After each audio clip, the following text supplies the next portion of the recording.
What's good, YouTube? Steel here, and the Ultra Beast drop event is officially live, and it's gonna be here for 10 days. However, for the first time ever, we have 7 promos rather than 5, as you can see them down below here.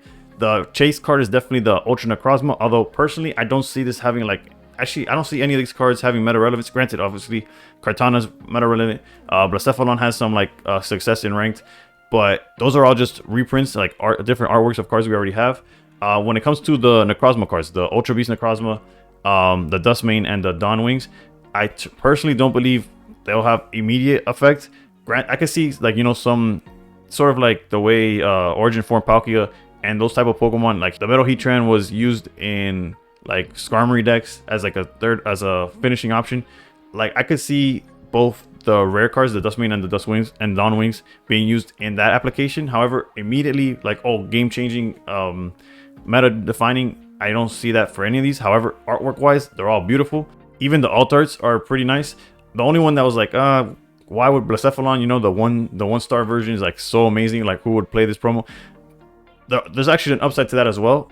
If you have the premium pass, part of it is collecting I think it's 11 or like double digit fire Pokemon. And if you're opening just the new set like I do every time a new set drops, Blacephalon is the only fire Pokemon in that set. So if you're not pulling Blacephalon, you're not getting your 11 fire type Pokemons by the end of the season. So this adds to that number. At least that's a positive that I see in that. But nonetheless, let's get right into the event. As always, there's 4 different levels. We from beginner all the way to expert. As you can see, they all have their own separate missions. Given that the first time you beat them, you're guaranteed some amount of hourglasses, a pack, and a shop ticket. What we care for the most is packs. And also, we try to beat these first 3 missions on the first try. If you're not going to beat the level with the missions completed and you care for the missions, I would say like you concede and retry again. Because what really matters is playing an expert, as expert's the only one that guarantees that additional pack. And by additional, I mean like you definitely have to play through each of them once, giving you the guaranteed pack. And after that, you want to use all your stamina on the expert level, as they'll guarantee the pack. This time around, I have to stress, we have 7 promos to collect this time. So it could get rather intense, like to get complete your playset or to get the one you want, depending on how much you grind. And sometimes even if you grind all you want, you might get unlucky. Let's just put those vibes away. Let's not even mention that anymore. Best of luck to all of y'all trying to get the cards you want. In my personal opinion, I always try to get a playset of everything. So for starters, let's look at the beginner. What we need is a knockout with a darkness one time, put 3 basics in play. Pretty standard stuff, but what you have to keep in mind is what they're asking for, right? 2 dark knock out an active Pokemon with, twice with Darkness Pokemon, and you have to poison. So this, you start seeing like a theme, right? And then for advanced, again, knock out a Pokemon twice with Darkness, but this time 3 diamonds or less. So the deck that I personally used for the first 2 levels was a Guzzlord deck, the Guzzlord Nihilego that I have built. It was like the pretty standard build. It's just the 2 Guzzlords, 2 Celesteela, 2 Nihilegos. However, in the sake of giving y'all the simplest way to do everything, the deck that I would recommend for these first 3 levels is Scolipede Nihilego. This is very similar, if not like card for card, the list that I was using for the Buzzwole solo battle that requires 3 diamonds or less and all darkness.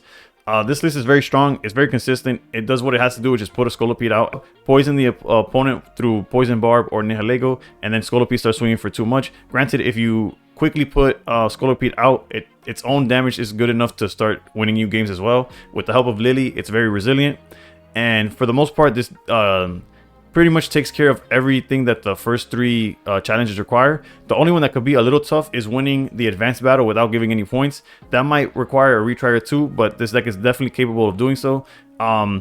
The only card that doesn't really fit, or that you could swap out, in my opinion, is Guzma, because Guzma was more geared towards when I was trying to use this list to beat the expert battle. However, there is tools that they have that you might want to get rid of. It's just they don't play as many tools in the advanced as in the expert, so it's up to you whether you decide to keep it. But mainly this is pretty straightforward, and it works perfectly fine for the first 3. But then when it comes to the expert solo, we see that the requirements changed slightly. Yes, 3 diamonds or less, but they no longer require darkness or any form of like poison or anything crazy. So what mattered to me most was finding you a 3 diamonds or less deck that could do it consistently and makes it the winning without giving any points that much easier. And as you could kind of tell from down here, there is a Rampardos, and more likely than not, it might be a list you already have built. I truly believe Silvally Rampardos is the best deck to completely wipe out the the expert solo battle for this drop event.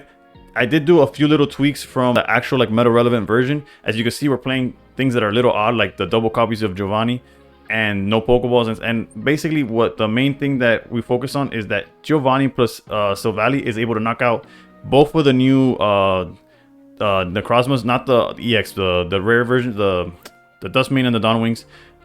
Red plus Rampardos is able to knock out the Necrozma. Geo is also able to knock out Necrozma EX after a head flip on the type null.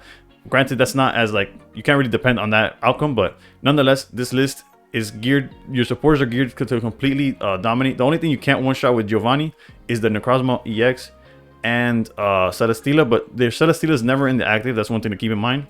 And honestly, this list is just consistent, powerful, fast, and it meets all the requirements, or 3 diamonds or less. And it's either so aggressive or so powerful that you tend to eventually, like, you have to win 10 games or more to get all the rewards from expert level. So in one of those games, if not multiple, you'll be able to win without giving a single point. Overall, between a combination of the poison deck that we showed and this Silvally Rampardos list that's completely geared towards this event, you'll have an easy time not only beating the expert solo battle, but getting all these promos. Hopefully and luckily, you'll be able to get all the promos you want, or at least the ones you're going for. As always, I try to get basically a playset of every promo or every card that's released in the game. As always, I follow up these breakdowns with actual gameplay so you can see the decks in action. I only did gameplays for expert level because I truly feel that's like not only the hardest, it's the most important to know what to do or why certain cards were decided on. So if this video helped you, please consider subscribing, as every drop event is followed up by a video of mine on the best decks to use to complete said drop event, as well as everything Pokemon Pocket, from expert solo battle guides to master ball gameplay.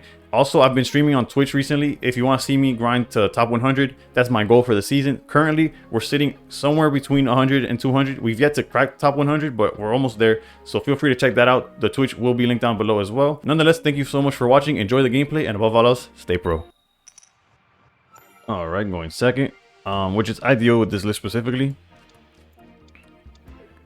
Although since it is a solo battle, you could win regardless. It's just, especially if we're going for the winning without losing a point, going second is essential in just being aggressive, taking out the opponent and just like moving on. A Pokeball, Celesteela. So yeah, we're in a world where if we draw Geo, like there's ways where we knock out this Necrozma next turn, especially now with Cranidos. Like the potential. Let's just do research here.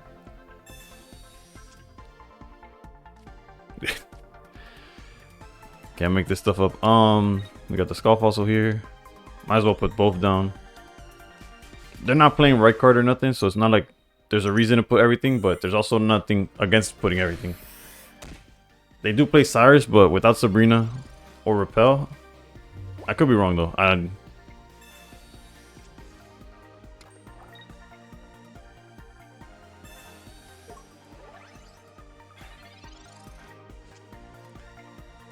Alright, we drew Gladion. Not guaranteed Silvally, but we could try to go for it. However, most likely we just do this.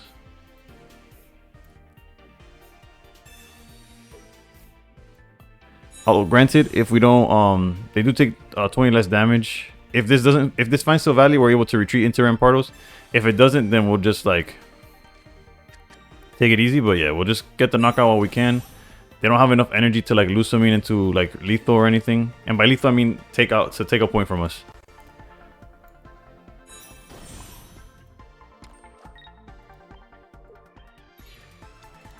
And even with the -20, we hit Necrozma for enough. And now next turn, no matter what they put up front, one, they can't attack us down to 50, which would cause us to get knocked out. Oh, actually, technically they could Lusamine into Beastite, but regardless, we're able to knock them out. So there's the Lusamine into Rocky Helmet. Okay,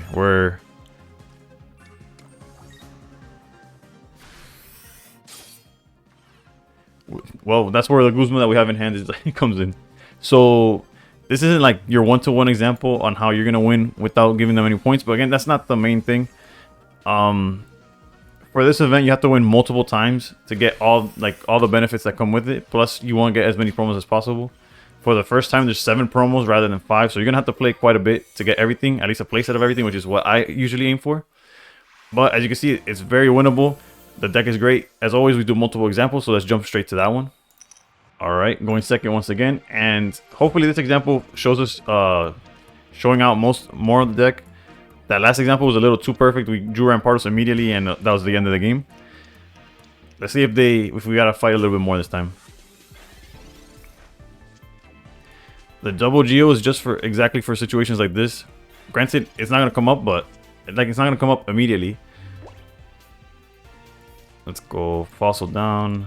We might have to Iono this hand away, but you can see how Giovanni plus Silvally is able to one-shot Stack Attacka, both the new Dusk's Mane and Dusk Wings, or Dawn Wings. Like all of those Pokemon fall under 110. Then Rampardos plus Red is knocks out Necrozma regardless of how much HP.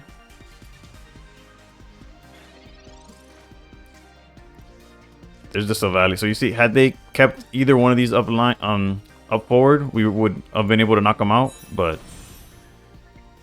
for now, I guess we'll just do yeah, let's use the red because realistically we won't face Necrozma after knocking out the first one.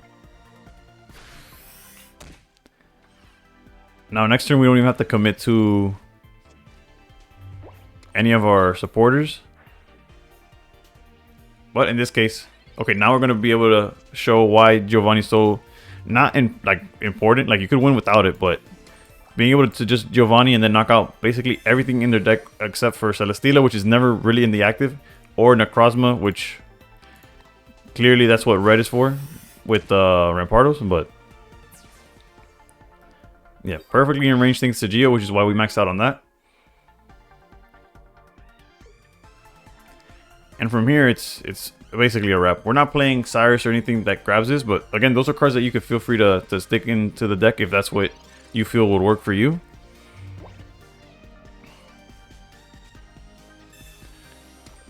The Lusamine here, they could attack for... I was like, I thought they'll go in the active and do it, right? Okay.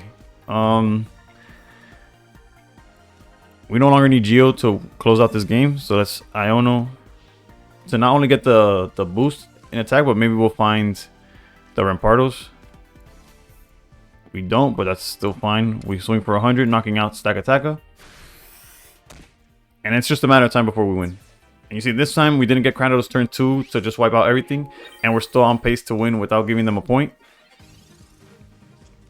Unless they get back-to-back Steel Energy. Now this Necrozma in the back line could be a problem.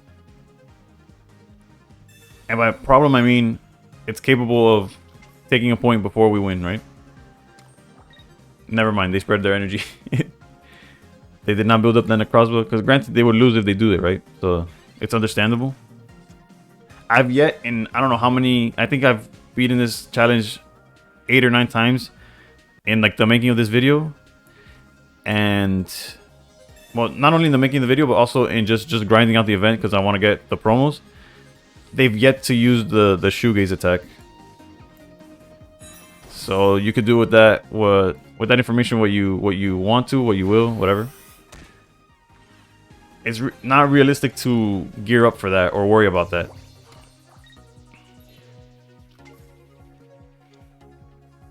Yeah, now they're just going through the motions. Oh wait, look, they actually did it. So they got their point, but and that's the first time I see that animation. That's pretty cool. So it's like some morphing jar, not morphing jar. I guess morphing jar number 2 could be, but yeah, cyber jar. Yeah, that's what I'm thinking. And we just swing here for game. You see, now this time we didn't get the no points, but we beat the event. We get the promos, which is what matters. And eventually, in 10 games that or is it up to 20? I think you have to win a whole bunch of games. You'll eventually win without giving away points like we did in the first example. Nonetheless, this deck literally farms the event deck on expert battle. For the previous ones, you do have to use darkness for some of the challenges. Thus, that's why I showed you a different list. But it doesn't take too much to win with those either. As far as gameplay, I think it's important to show why this one's important, because all your grinding should be on expert level, as that's the only level that guarantees points. I mean, guarantees the packs. And that's all that we care for. There's 7 promos this time, so it's going to take quite a bit of luck to make sure you get your playsets of each. Regardless, I hope this video helps you and that you have the best of luck with your promo pack pulls, as we're all going to need it. As for the first time, we have 7 promos rather than 5. As always, please consider subscribing, as we post everything Pokemon Pocket, and above all else, stay pro.